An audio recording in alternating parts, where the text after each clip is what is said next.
نبی پاک صلی اللہ تعالیٰ علیہ وسلم کے کبار صحابہ جو تھے ان کا مزاج علمی تھا، ان کی طبیعت علمی تھی۔ حضرت سیدنا جابر ابن عبداللہ رضی اللہ تعالیٰ عنہ کو پتہ چلا، اب انہوں نے بھی حضور کے سامنے وقت گزارا تھا، ان کو پتہ چلا کہ مصر میں ایک صحابی ہیں حضرت عبداللہ بن انیس رضی اللہ تعالیٰ عنہ، ان کے پاس حضور کی ایک حدیث موجود ہے۔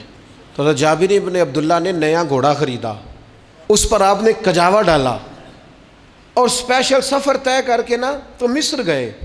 پہلے تو دروازے پہ دستک دی تو باہر جو آیا اسے جا کے کہنے لگے، ان سے کہو جابر ابن عبداللہ ہیں مدینہ شریف سے۔